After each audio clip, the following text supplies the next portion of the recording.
जो लोग हर समय प्रेम के पीछे भागते रहते हैं, यह संदेश उनके लिए है।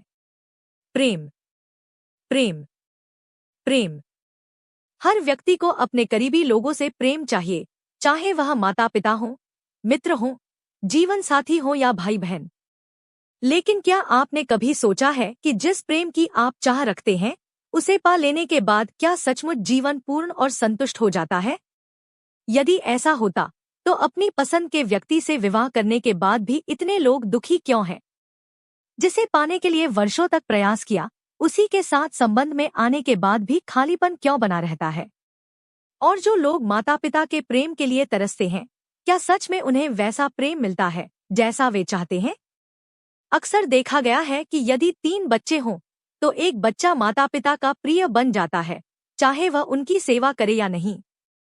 और जो संतान पूरे परिवार की जिम्मेदारी उठाती है, वही कई बार सबसे अधिक उपेक्षित रह जाती है। तो क्या सच यही है कि हम कभी भी वैसा प्रेम नहीं पा सकते जैसा हम चाहते हैं? शायद प्रेम तब मिलता है जब वह स्वयं हमारे जीवन में आता है, ना कि जब हम उसके पीछे भागते हैं।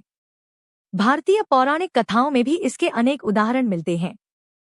सूर्य देव और संजना का विवाह विधिपूर्वक हुआ था, किंतु समय बीतने के साथ संजना देवी सूर्य देव के तेज को सहन नहीं कर सकी और बिना बताए उनसे दूर चली गई। उन्होंने अपनी प्रतिछाया छाया को उनके स्थान पर छोड़ दिया। यदि केवल विवाह ही प्रेम और संतुष्टि का प्रमाण होता, तो संजना को ऐसा निर्णय लेने की आवश्यकता क्यों पड़ती? इसी प्रकार परशुराम के माता पिता जमदग्नि और रेणुका की कथा भी यही सिखाती है। रेणुका देवी अपने पति से अत्यंत प्रेम करती थी, परंतु जमदग्नि कठोर तपस्वी स्वभाव के थे। क्रोध में आकर उन्होंने अपने पुत्रों को आदेश दिया कि वे अपनी माता का वध करें। परशुराम ने आज्ञा का पालन किया, किंतु बाद में अपने पिता से वर मांगकर माता को पुनर्जीवित कराया। यदि प्रेम ही पर्याप्त होता, तो ऐसी कठोर परीक्षा क्यों आती? हिरण्यकशिपु और प्रहलाद की कथा में भी पिता पुत्र का संबंध प्रेम से नहीं, अहंकार और विरोध से भरा था। हिरण्यकशिपु ने अपनी बहन होलिका की सहायता से अपने ही पुत्र को मारने का प्रयास किया। यहाँ भी रक्त संबंध प्रेम की गारंटी नहीं बन सके। द्रौपदी, जो 5 पांडवों की पत्नी थी, उनके जीवन में भी प्रेम का अभाव दिखाई देता है। उनका जन्म यज्ञ से हुआ था। कहा जाता है कि उनके पिता द्रुपद को पुत्र की चाह अधिक थी। द्रौपदी का विवाह 5 पांडवों से हुआ, परंतु उनका हृदय मुख्यतः अर्जुन की ओर झुका था। फिर भी परिस्थितियों ने उन्हें बांट दिया। क्या यह प्रेम की पूर्णता थी? इसके विपरीत कुछ उदाहरण ऐसे भी हैं, जहां प्रेम स्वाभाविक रूप से प्रकट हुआ। रावण के प्रति उसके पुत्र मेघनाद और भाई कुंभकर्ण का समर्पण अद्वितीय था। वे जानते थे कि मार्ग गलत है, फिर भी कर्तव्य और प्रेमवश साथ खड़े रहे। कर्ण को जीवन भर उपेक्षा मिली, परंतु उनकी पत्नी वृषाली का प्रेम अटूट था। कर्ण दानवीर थे और वृषाली हर परिस्थिति में उनके साथ रहीं। यह प्रेम मांगकर नहीं मिला, यह स्वयं आया। इससे यही स्पष्ट होता है कि प्रेम के पीछे भागने से वह स्थायी नहीं होता। विवाह कर लेना या किसी को पा लेना जीवन की अंतिम उपलब्धि नहीं है।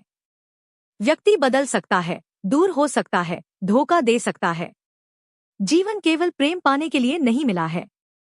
यह अपने लक्ष्य को पहचानने, स्वयं को निखारने और समाज में योगदान देने के लिए मिला है।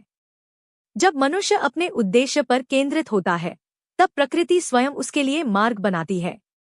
इतिहास में ऐसे अनेक व्यक्तित्व हुए जिन्होंने प्रेम के पीछे नहीं, बल्कि अपने लक्ष्य के पीछे दौड़ लगाई और प्रकृति ने उन्हें सम्मान और सफलता दी।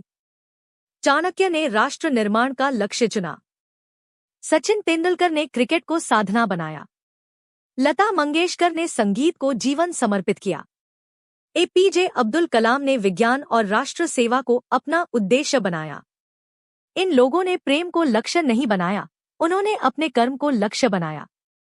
इसका अर्थ यह नहीं कि सामान्य व्यक्ति को असाधारण ऊंचाइयां ही छूनी हों। यदि कोई साधारण व्यक्ति भी यह संकल्प ले कि वह एक अच्छा इंसान बनेगा, अपने परिवार और समाज के लिए सकारात्मक योगदान देगा, तो प्रकृति उसे भी उचित संबंध और संतुलन प्रदान करती है। सबसे बड़ा संदेश यही है, प्रेम के पीछे मत भागो। अपने विकास, अपने लक्ष्य और अपने चरित्र के पीछे भागो।